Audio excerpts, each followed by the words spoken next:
పెద్దలారా మిత్రులారా అందరికీ నమస్తే. నేను గరిడేపల్లి సత్యనారాయణ న్యూ లక్ష్య ఆర్గనైజేషన్. బడ్జెట్ అంటే ఒక కుటుంబం ఉంది. ఆ కుటుంబానికి నెలకొక 5,000 గాని, నెలకొక 10,000 గాని, నెలకొక 15,000 గాని, నెలకొక 20,000 గాని వస్తాయనుకుందాం. సరే అగ్రిగేట్‌గా నెలకొక 10,000 వస్తున్నాయి అనుకుందాం కుటుంబానికి. ఆ 10,000 ఆదాయంతోని గడిపేస్తది. అంటే ఆదాయం నెలకు 10,000 వస్తాయి.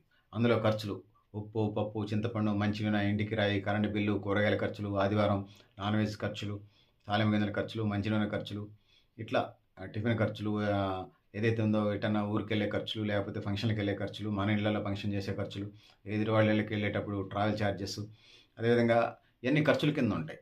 రూపాయి రాకడ, రూపాయి పోకడగా నెలకి 10,000 వస్తున్నాయి. ఈ రూపాయి పోకడకి సంబంధించి. ఇంక బట్టలు కొనుక్కోవటం, పండగలొచ్చినప్పుడు పిల్లల ఫీజులు, హాస్పిటల్ బిల్లులు ఇవన్నీ సమ్మిళితమై ఉంటాయి కుటుంబాన్ని మెయింటైన్ చేయడానికి సంబంధించి. అవి నెలకి 5,000 ఉండొచ్చు, నెలకి 10,000 ఉండొచ్చు, నెలకి 15,000 ఉండొచ్చు, నెలకి 20,000 ఉండొచ్చు. వాళ్ళ వాళ్ళ కుటుంబాన్ని బట్టి వాళ్ళు గెయిన్ చేసుకుంటారు. సో, ఇది బడ్జెట్. నెలకెంత ఆదాయం వస్తుంది, ఎంత ఖర్చవుతుంది. అగ్రికల్చర్ బేస్డ్ ఉన్నటువంటి రైతులు, రైతు కూలీలు అంటే వ్యవసాయ కూలీలకు సంబంధించి సంవత్సరానికి బేస్డ్‌గా ఉంటది. సపోజ్ 12 పదులు 1,20,000 అనుకుందాం. ఒక గ్రామీణ ప్రాంతాల్లో ఉండవు అసంఘటిత రంగం. అసంఘటిత రంగానికి గవర్నమెంట్ వేతనాలు గదా!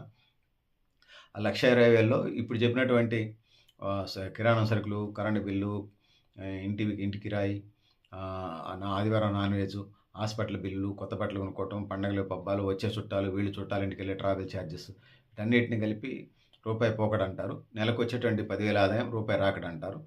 దీన్నే ఆదాయ వ్యయాలుగా మనం చెప్పొచ్చు. దీన్నే కుటుంబానికి సంబంధించిన ఆదాయ వ్యయంగా మనం చెప్పొచ్చు. దీన్ని బడ్జెట్ అంటారు.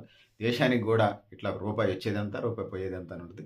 సహజంగా పన్నుల ద్వారా, ట్యాక్సుల ద్వారా, ఇంకా వీటి ద్వారా ప్రభుత్వానికి ఆదాయం వస్తుంది. కొన్ని ప్రభుత్వ ఆస్తులు అమ్మడం ద్వారా, కొన్ని బిజినెస్‌లు, పోస్టల్ సర్వీసులు, రైల్వే స్టేషన్‌లు, రైల్వేలు, విదేశీయానానికి సంబంధించి ఇట్లా కొన్ని కొన్ని వాటికి సంబంధించి ప్రభుత్వం ఆదాయం వస్తా ఉంటది. అదేవిధంగా ప్రభుత్వం ఖర్చు చేసే సంక్షేమ పథకాలు, సేవా కార్యక్రమాలు, పెన్షన్‌లు, ఉద్యోగుల జీతభత్యాలు ఇవి రూపాయి పోకడ ఉంటది. సో, అట్లనే ఒక కుటుంబానికి రూపాయి రాకడ, రూపాయి పోకడ ఎట్లా ఉంటదో, అదేవిధంగా దేశానికి గూడా రూపాయి రాకడ, రూపాయి పోకడ అట్లే ఉంటది. రాష్ట్రానికి గూడా 29 రాష్ట్రాలు, 9 కేంద్రపాలిత ప్రాంతాలున్నాయి. ఇది గూడా ఇదే ఫార్ములా ఆయా రాష్ట్రాలకి, కేంద్రపాలిత ప్రాంతాలకి రూపాయి ఎట్లా వస్తుంది, రూపాయి ఎట్లా పోతుందనేది ఆయా రాష్ట్రాలకి, ఆ కేంద్రపాలిత ప్రాంతాలకి, భారతదేశానికి సంబంధించి ఉంటుంది. ఏ దేశానికైనా ఇదే అప్లై అవుతుంది. దీన్నే బడ్జెట్ అంటారని తెలియజేసుకుంటూ, సో, పెద్దలారా, మిత్రులారా మీరు గూడా మీ అభిప్రాయాన్ని కామెంట్ బాక్స్‌లో రాయని తెలియజేస్తూ, నేను గరిడేపల్లి సత్యనారాయణ న్యూ లక్ష్య ఆర్గనైజేషన్. థాంక్ యూ ఉండాలి పెద్దలారా, మిత్రులారా.